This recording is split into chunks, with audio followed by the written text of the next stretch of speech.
الحمد لله رب العالمين والصلاة والسلام على سيد المرسلين. أعوذ بالله من الشيطان الرجيم. بسم الله الرحمن الرحيم. يا أيها الذين آمنوا إن كثيرا من الأحبار والرهبان ليأكلون أموال الناس بالباطل ويصدون عن سبيل الله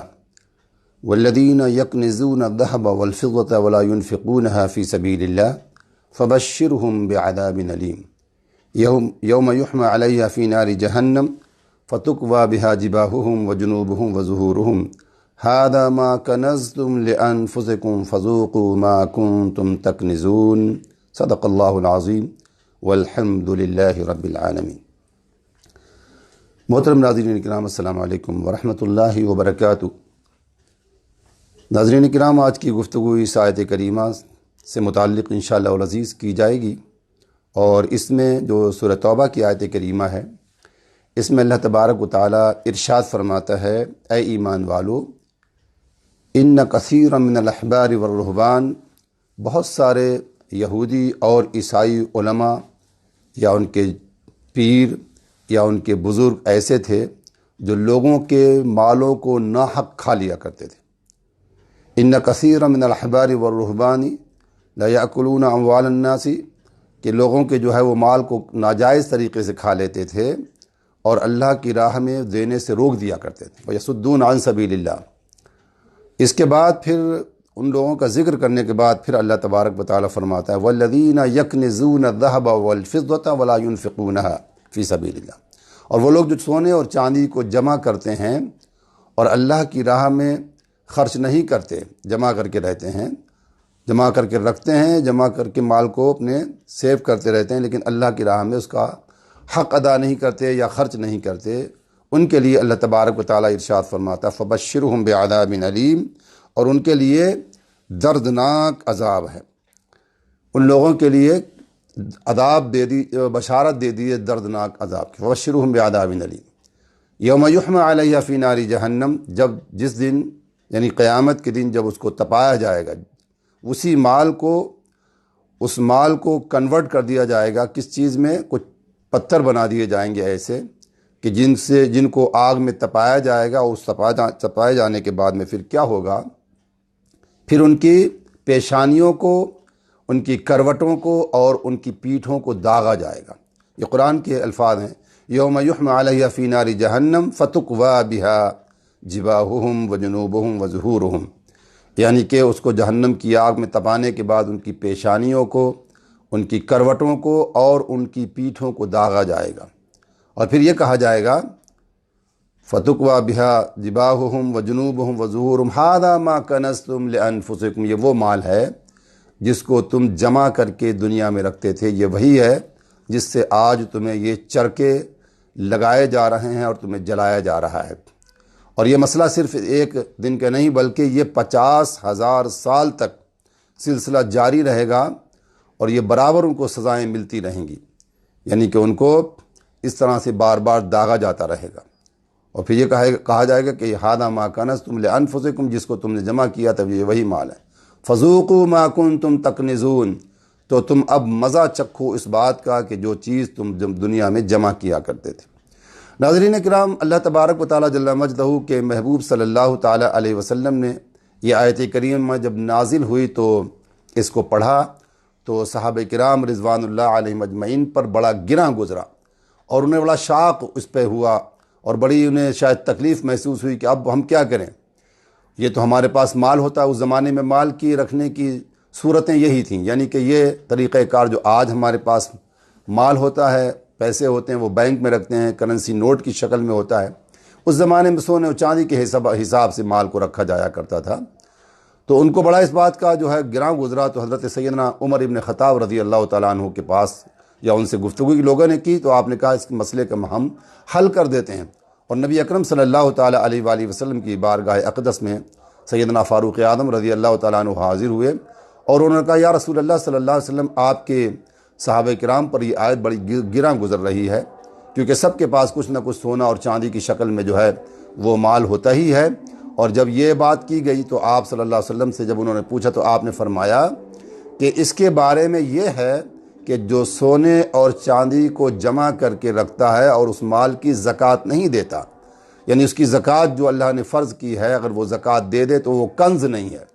کیونکہ کنز کا مطلب یہ ہوتا ہے کہ جمع کرنا، خزانہ جمع کر دینے کو کنز کہتے ہیں، لیکن کنز وہ نہیں ہے جس پر زکوٰۃ ادا کر دی جائے۔ اس لیے زکوٰۃ پورا حساب کر کے بلکہ اس سے بھی زیادہ کر کے نکال دینا چاہیے، اس لیے کہ یہ ایک ایسا اللہ تبارک و تعالیٰ کا فریضہ ہے جو صرف اور صرف مالی فریضہ ہے۔ وہ فریضہ جو بدنی فریضہ ہے وہ تو نماز ہے، لیکن مالی فریضہ جو ہے وہ زکوٰۃ ہے جس میں صرف مال خرچ ہوتا ہے۔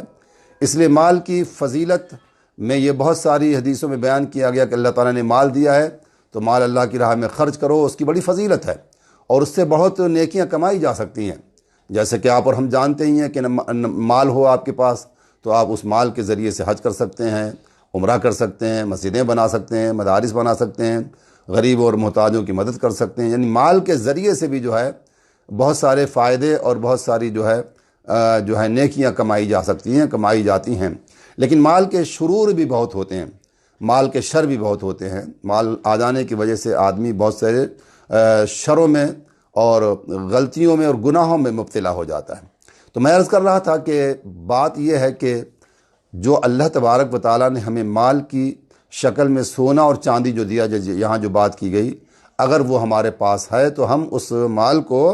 اللہ کی راہ میں اس میں سے جو زکوٰۃ کا حق بنتا ہے وہ خرچ کر دیں۔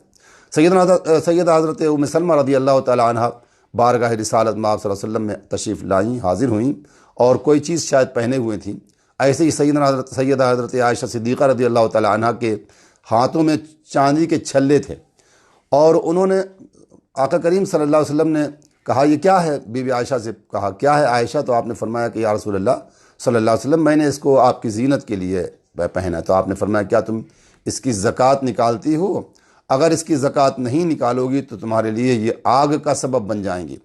ایسے ہی کسی اور نے پوچھا، آپ پہنے ہوئے کنگن شاید پہنے تھی وہ، آپ نے ان کو بھی یہ فرمایا کہ کیا تم یہ چاہتی ہو اگر زکوٰۃ نہیں نکالتی تو تم چاہتی ہو کہ یہ مال تمہارے لیے آگ میں جانے کا سبب بن جائے، یعنی تمہارے ہاتھوں کو جلا دیا جائے۔ تو یہ وہ لوگ تھے جو حضور صلی اللہ علیہ وسلم سے متعلق لوگ تھے، آپ کی زوجہ ہیں اور کتنی نیک، عفیفہ، طیبہ، طاہرہ، عالمہ، فاضلہ، زاہدہ، نہ جانے کتنی فضیلتوں کے حامل ہیں، لیکن آپ صلی اللہ علیہ وسلم نے ان کے ذریعے سے ہمیں یہ تعلیم دی ہے اور یہ بتایا ہے کہ ہمارے جو مال زیورات جو ہے، جو پہننے والے زیورات بھی جو ہیں، یعنی احناف کے نزدیک تو پہننے والے زیورات پر بھی زکوٰۃ ہوتی ہے، اور زکوٰۃ وہ مال، وہ زیورات جو آپ کے پاس رکھے ہیں وہ، اور جو ہے پہنے ہوئے ہیں آپ، کئی ہماری جو ہے اسلامی بہنیں پہنتی ہیں، ہاتھ میں پہنتی ہیں، کچھ لوگ کان میں پہنتی ہیں، تو جو زیور پہننے والا ہے اس پر بھی زکوٰۃ ادا کی جائے گی اور زکوٰۃ دینا چاہیے۔ جو زکوٰۃ دیتا ہے وہ زکوٰۃ لے نہیں سکتا، یہ بات تو ہم سب جانتے ہی ہیں اور آپ کے علم میں یہ بات ہو۔ تو بہرحال عرض کرنے کا مطلب یہ ہے کہ جیسے گزشتہ درس میں یہ بات کی گئی تھی کہ 88 گرام جو ہے وہ تقریباً جو ہے سونا ہو، یعنی 7.5 تولے سونا ہو یا 52.5 تولے چاندی ہو، تو وہ آدمی جو ہے وہ زکوٰۃ اس کے اوپر جو ہے وہ صاحب نصاب ہوتا ہے، زکوٰۃ اسے نکالنا چاہیے۔ اگر یہ دونوں چیزیں نہیں ہیں تو پھر آپ کیش کے حساب سے دیکھیں آپ کے پاس کتنا ہے کہ آپ اس میں سے کچھ خرید سکتے ہیں۔ 200 درہم کا مالک کوئی ہو تب بھی اس پر زکوٰۃ ہوتی ہے۔ پہلے زمانوں میں درہم و دینار چلتے تھے، اس کے مطابق جو ہے وہ زکوٰۃ کا حساب لوگ کرتے تھے، اور آپ بھی اگر آپ کے پاس درہم و دینار ہیں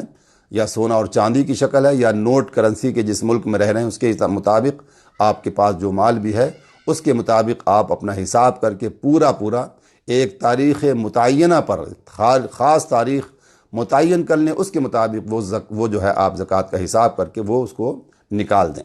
قرآن مقدس میں اللہ تبارک و تعالیٰ نے ایک اور مقام پر ارشاد فرمایا ہے اور فرمایا وَلَا يَحْسَبَنَّ الَّذِينَ يَبْخَلُونَ مَا آتَاهُمُ اللَّهُ مِنْ فَضْلِهِ هُوَ خَيْرًا لَهُمْ بَلْ هُوَ شَرٌّ لَهُمْ سَيَطَوَّقُونَ مَا بَخِلُوا بِهِ يَوْمَ الْقِيَامَةِ۔ اللہ تبارک و تعالیٰ اس آیت کریمہ میں جو ارشاد فرماتا ہے کہ جو ہم نے اپنے فضل و کرم سے ان لوگوں کو دیا ہے جن کو وَلَا يَحْسَبَنَّ الَّذِينَ يَبْخَلُونَ، ہرگز وہ یہ گمان نہ کریں وہ لوگ جن کو ہم نے اپنے فضل و کرم سے مال کی کثرت سے نوازا ہے، یعنی مال انہیں دیا ہے۔ وَلَا يَحْسَبَنَّ الَّذِينَ يَبْخَلُونَ بِمَا آتَاهُمْ، وہ بخل کرتے ہیں اس مال میں جو مال ان کو دیا گیا ہے، اور اللہ کی راہ میں اس مال کو خرچ نہیں کرتے اور نہیں دیتے۔ تو سمجھتے یہ ہیں کہ یہ ان کے لیے بہتر ہے، یہ ان کے لیے اچھا ہوگا، اور ایسا ہی ہوتا ہے کئی بار۔ محترم ناظرین کرام، کئی بار ایسا ہی ہوتا ہے، ہم لوگ یہ سمجھتے ہیں کہ ہم اپنے مال کو اپنی ہوشیاریوں کی وجہ سے بچا لیں، لیکن اللہ نے جو ہمیں دیا ہے وہ تو جانتا ہی ہے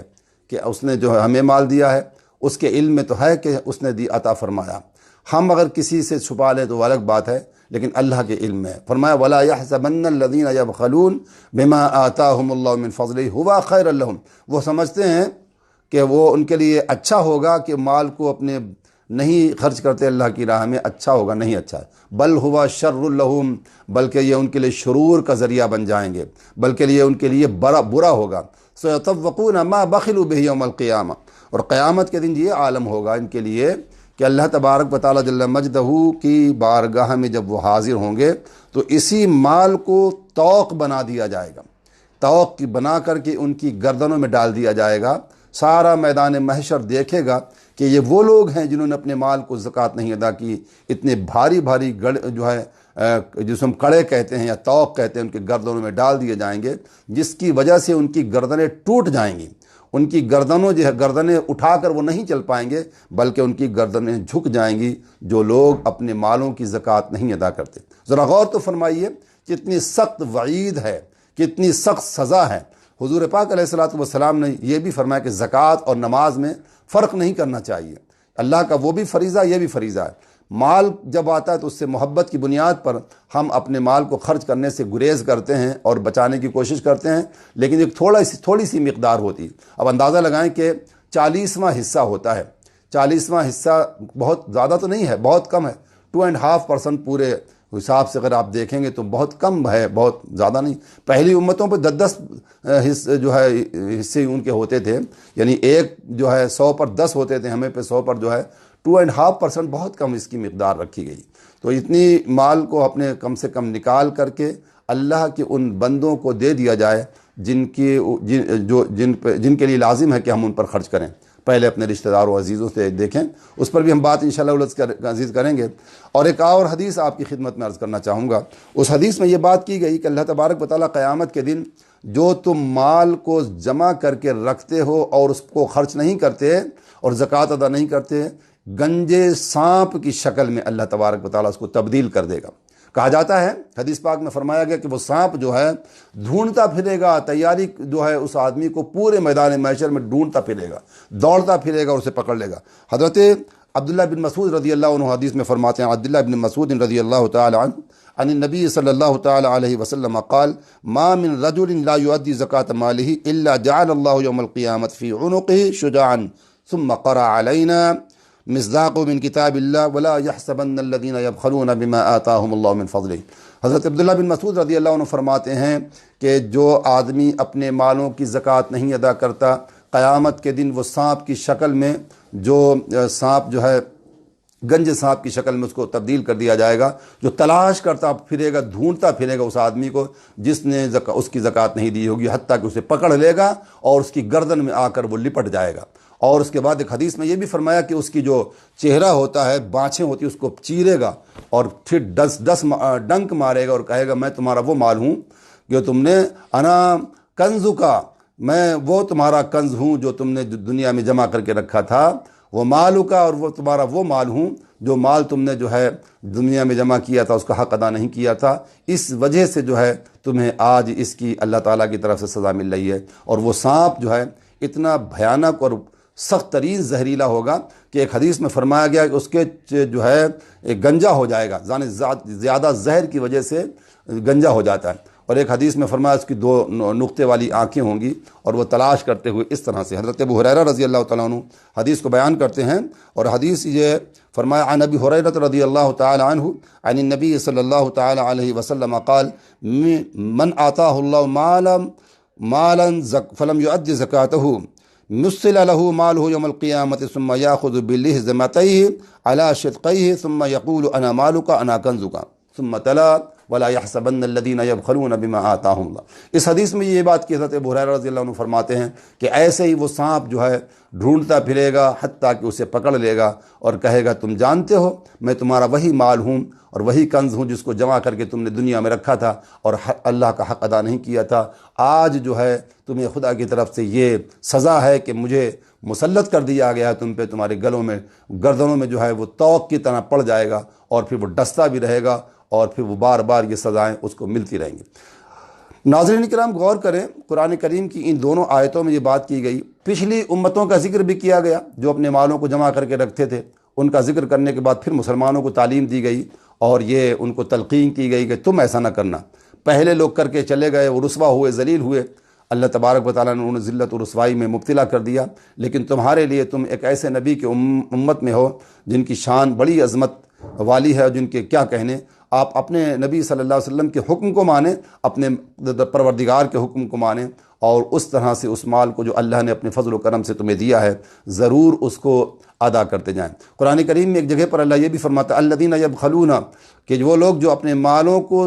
بخل کرتے ہیں اور زکوٰۃ نہیں دے، ویامرون الناس بالبخل، اور خود بھی بخل کرتے ہیں اور دوسروں کو بھی بخل کرنے کی تعلیم دیتے ہیں۔ ایسا ہوتا ہے کئی بار، ایک دوست دوسرے دوست سے کہتا ہے ارے کہاں خرچ کرنے جا رہے ہو، ان کی تو عادت خراب کر رہے ہو، ان کو دے دے کر تم نے جو ہے خراب کر دیا ہے۔ الذین یبخلون ویامرون الناس بالبخل ویکتمون ما آتاہم اللہ من فضلہ وَأَعْتَدْنَا لِلْكَافِرِينَ عَذَابًا مُهِينًا۔ اللہ فرماتا ہے کہ جو ہم نے اپنے فضل سے انہیں دیا ہے اس کو چھپا لیتے ہیں اور یہ کہتے ہیں ہمارے پاس تو ہے ہی نہیں کچھ۔ اور ایسے ہی کئی بار محترم ناظرین ہم جب دیکھتے ہیں کہ لوگ جاتے ہیں، مسجد کے ہوں، مدارس کے ہوں یا دیگر لوگ، جب کسی سے کچھ پیسے کے کلیکشن کے سلسلے میں یا بات کرتے ہیں تو وہ اس مال کو ظاہر نہیں کرتے، بلکہ بہت زیادہ طور پر یہ کہتے ہیں ہم تو بہت ٹائٹ ہیں اور ہمارے پاس تو کچھ ہے ہی نہیں، ہم کچھ بھی نہیں، جو ہے حالات خراب ہیں، ملک کے حالات خراب ہیں، کاروبار کے حالات خراب ہیں، نہ جانے کیا کیا بہانے ان کے ذہن میں ہوتے ہیں۔ اللہ فرماتا ہے وَيَكْتُمُونَ، وہ چھپا لیتے ہیں، ما آتاہم اللہ من فضلہ، جو اللہ نے اپنے فضل سے انہیں دیا ہے، اس لیے وہ یہ نہ سمجھے کہ یہ ان کے لیے بہتر ہے۔ اللہ فرماتا ہے وَأَعْتَدْنَا لِلْكَافِرِينَ عَذَابًا مُهِينًا، ایسے لوگوں کے لیے ہم نے رسوا کرنے والا عذاب، یعنی ایسے منکرین کے لیے، حالانکہ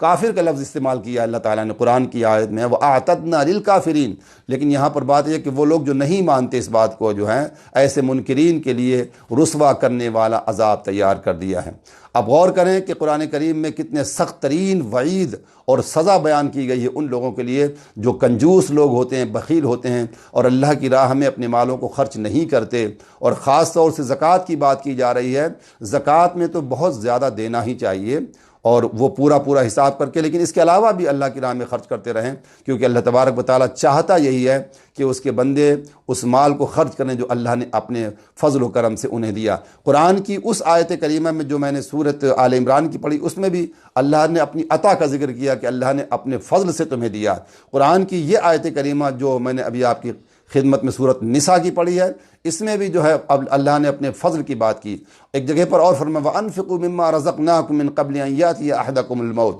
فَيَقُولُ، جو ہے اللہ نے جو اپنے فضل و کرم سے تمہیں دیا ہے، تمہیں چاہیے کہ اس کو خرچ کرو اس سے پہلے کہ موت آ جائے۔ فَيَقُولُ رَبِّ لَوْلَا أَخَّرْتَنِي إِلَىٰ أَجَلٍ قَرِيبٍ فَأَصَّدَّقَ وَأَكُن مِّنَ الصَّالِحِينَ، پھر تم اللہ کی بارگاہ ہم یہ کہتے ہو یا رب کریم موت آ گئی، تھوڑا مہلت دے دے مجھے تاکہ میں اپنے مال کو خرچ کر کے صدقہ کر کے نیک لوگوں میں سے ہو جائیں۔ اللہ فرماتا ہے وَلَن يُؤَخِّرَ اللَّهُ نَفْسًا إِذَا جَاءَ أَجَلُهَا وَاللَّهُ خَبِيرٌ بِمَا تَعْمَلُونَ، اور اللہ نے جس چیز کو مقرر کر دیا ہے وہ بالکل اس میں تاخیر ہونے والی نہیں ہے، بلکہ موت قریب ہے تو آ کے ہی رہے گی۔ تمہیں تو بہت وقت دیا گیا تھا، ساری زندگی تمہیں دی گئی تھی، مال بھی دیا، صحت بھی دی، تندرستی بھی دی، سب کچھ دیا، اور تم اس مال کی محبت میں اللہ کی راہ میں خرچ نہیں کرتے رہے، اس لیے تمہارے سامنے یہ معاملات ہیں۔ آخر میں ایک بات عرض کروں محترم ناظرین کرام، حضرت ابو سنان رضی اللہ تعالیٰ عنہ غالباً ایک صحابی تھے، کچھ تابعین ان کے پاس ملنے کے لیے گئے اور کہنے لگے چلیے ہم آپ کی زیارت کے لیے آئیں۔ ان کے پاس جانے کے بعد جب انہوں نے ان سے سلام دعا کی، بیٹھے، کہنے لگے چلیے ہمارے پڑوس میں کسی کا انتقال ہو گیا ہے، ہم چل کے وہاں افسوس کر لیتے ہیں، ان لوگوں نے جنازہ تو کر دیا ہے۔ تو ان صحابی کے ساتھ حضرت ابو سنان رضی اللہ تعالیٰ عنہ کے ساتھ کچھ لوگ جو تابعین تھے ان کی زیارت کے لیے جو گئے تھے، ان کے ساتھ اس شخص کے گھر پر گئے جس کے گھر میں جس کے بھائی کا انتقال ہو گیا تھا۔ جب وہاں پہنچے، جانے کے بعد ان سے افسوس کرنے کے لیے افسوس کر رہے تھے، لیکن وہ روئے جا رہا تھا اور بہت زیادہ گریہ وزاری کر رہا تھا، بڑی تکلیف میں تھا۔ تو لوگوں نے کہا کہ بھائی یہ تو امر ربی ہے، ایک نہ ایک دن ہر شخص کو جانا ہوتا ہے، اللہ تعالیٰ نے مقرر کیا ہوا ہے وقت، تو وہ تو چلا گیا، اللہ تعالیٰ آپ کو صبر دے، اس کی مغفرت فرمائے۔ کہا بات یہ نہیں ہے، بلکہ بات یہ ہے کہ میں جب اپنے بھائی کو دفن کرنے کے لیے گیا تو دفن کرنے کے وقت میں جب ان کو ہم نے دفن کر لیا، لوگ چلے گئے، میں تھوڑی دیر کے لیے رکا رہا تو میں نے ایک بڑی زوردار آواز سنی قبر کے اندر سے۔ زوردار آواز جب میں نے سنی تو میرے دل میں آیا، کیونکہ میرے بھائی کی بڑی محبت میرے ساتھ تھی اور میں بھی اس سے بڑی محبت کیا کرتا تھا، بس عالم محبت میں نے قبر کھودنا شروع کر دی۔ اور جب میں نے قبر کھودی تو میں نے دیکھا کہ اس قبر میں آگ بھری ہوئی ہے، پوری قبر میں آگ ہی آگ ہے۔ میں نے چاہا کہ اپنے بھائی کی اس لاش سے جو اس کی میت پڑی ہوئی ہے اس سے اس آگ کو ہٹا دوں۔ جیسے ہی میں نے قریب کیا ہاتھ تو میرا ہاتھ جل گیا، اور اس کے بعد اس نے وہ اپنا ہاتھ دکھایا اور کہا کہ مجھے بڑی تکلیف اس سے ہو رہی ہے، جس ہاتھ کو میں نے اندر کیا تھا جو جل گیا تھا، بڑی سخت ترین مجھے اس سے تکلیف ہو رہی ہے اور مجھے بہت درد ہو رہا ہے، اسی لیے میں رو بھی رہا ہوں، اور اس کی جو ہے اس حالت پہ بھی مجھے رونا آ رہا ہے۔ تو پھر میں نے آ کر گھر پہ معلومات کی کہ کیا وجہ تھی، کس وجہ سے اللہ تعالیٰ نے اس کو یہ عذاب، قبر کا عذاب، سخت ترین عذاب میں مبتلا کیا۔ تو بتایا گیا کہ یہ اپنے مال کی زکوٰۃ نہیں دیا کرتا تھا، زکوٰۃ کے صاحب نصاب تھا، مال تھا اسے، لیکن مال کی محبت میں اپنے مال کی زکوٰۃ نہیں دیتا تھا۔ اب صورتحال آپ کے سامنے ہے محترم سامعین و ناظرین کرام، دیکھیں، غور فرمائیں، دنیا چند روزہ ہے، اللہ نے اپنے فضل و کرم سے اگر دیا ہے تو پورا حساب کر کے اللہ کی محبت میں وہ مال جو ہے خرچ کر دیجئے، کہیں ایسا نہ ہو کہ ہمارے لیے وہ وبال جان بن جائے اور عذابوں کا سبب بن جائے اور خدا کی بارگاہ میں رسوائی کا سبب بن جائے، کیونکہ رسوائی کی بھی بات کی ہے، عذاب کی بھی بات کی ہے، سانپوں کی بھی بات کی ہے، توق ڈالنے والی بات بھی اللہ نے فرمائی کہ اتنے بھاری توق ڈال دیے جائیں گے ان کے گلوں میں کہ گردنیں ان کی جھک کر رہ جائیں گی۔ دنیا چند روزہ ہے، مال ختم ہو جاتا ہے، انسان دنیا سے چلا جاتا ہے، لیکن اچھے اعمال اگر نہیں کر کے گیا تو یہ اچھے اعمال نہ کرنے کی وجہ سے خدا کی بارگاہ میں گرفت بھی ہوگی اور معاملہ موت سے شروع ہو جاتا ہے۔ بلکہ میں تو یہ کہتا ہوں دنیا میں بھی جو ہے، جو آدمی اللہ کے مال سے زکوٰۃ نہیں نکالتے، دنیا میں بھی پریشان رہتے ہیں، دنیا بھی ان کے جو ہے تکلیفیں اور مصیبتیں آتی ہیں۔ جو مال کے خرچ کرنے والے لوگ ہیں، زکوٰتیں دینے والے لوگ ہیں، وہ بڑے جو ہے خوش اور خرم رہتے ہیں اور بڑے سرخرو رہتے ہیں، اور آخرت میں بھی کامیابی ہوگی۔ موت اور اس کے بعد قبر کی منزل اور اس کے بعد قیامت کی سخت ترین منزلیں ہوں گی ان لوگوں کے لیے جو اپنے والوں کی زکوٰۃ نہیں نکالتے۔ ہمیں چاہیے محترم ناظرین کرام کہ اللہ تعالیٰ نے اگر ہمیں اپنے فضل و کرم سے نوازا اور دیا ہے تو ہم اس مال کو فوراً حساب کر کے نکال دیں، اور نکالنے کے بعد جس کو بھی دیں اس کو اس کا مالک بنا دیں کہ یہ تمہارا ہے، اور یقیناً جو ہے یہی طریقہ کار ہے۔ انشاءاللہ ہم اس پر بات کریں گے کہ مال جو ہے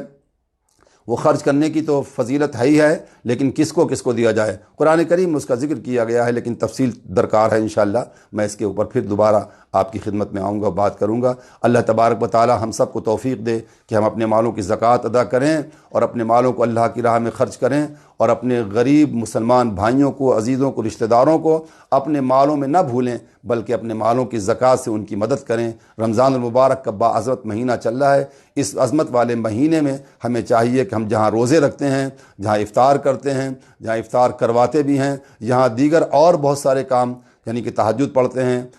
تراویح کی نماز پڑھتے ہیں، قرآن کریم کرتے ہیں، ذکر و اذکار کرتے ہیں، مالی عبادت بھی کریں، خوب مال کو خرچ کریں۔ اللہ مال خرچ کرنے سے کم نہیں کرتا، بلکہ مال انشاءاللہ العزیز بڑھتا ہی رہے گا۔ اللہ تعالیٰ سے دعا کیجئے کہ اللہ تعالیٰ اس ماہ مبارک میں ہم سب اپنے گھروں میں بیٹھے ہیں، مسجدوں میں نہیں جا پا رہے ہیں، کیونکہ یہ ایک ایسی بیماری یا وائرس چل رہا ہے دنیا میں کہ ساری دنیا کی مساجد بند ہیں اور لوگ اپنے اپنے گھروں میں جو ہے عبادتیں کر رہے ہیں۔ ہمیں بھی چاہیے کہ ہم گھر میں ہی رہیں اور گھر میں ہی عبادت کریں، گھر میں ہی تراویح پڑھیں، اور اپنے گھر والوں کی، اپنی فیملی کی حفاظت کریں، اپنی جان کی بھی حفاظت کریں، اور اپنے ملک کی جو حکومت ہوتی ہے اس کی طرف سے جو فرمان ہوتا ہے اس کی صحیح طریقے سے ہمیں چاہیے کہ اس کو فالو کریں۔ یہی ہمارے لیے بہتر ہے اور یہی ہمارے لیے صحیح ہے، اس لیے کہ خدا نہ کرے گا ہماری وجہ سے یا کسی کی وجہ سے ہمیں وہ بیماری ہو جائے، یا ہماری وجہ سے کسی کو وہ وائرس ہو جائے تو اس میں جان جانے کا خطرہ ہوتا ہے۔ اس لیے ہر ایک کو چاہیے کہ اس کا دھیان رکھے اور بڑی اچھی طریقے سے جو اپنی عبادتیں اپنے گھر میں کر سکتے ہیں۔ مسجدیں بند ہیں، دعا کیجیے جلد از جلد اللہ تعالیٰ اس کرونا وائرس سے تمام دنیائے انسانیت کو محفوظ فرمائے، ہمیں بھی، آپ سب کو بھی اپنے فضل و کرم سے نوازے، دنیا آخرت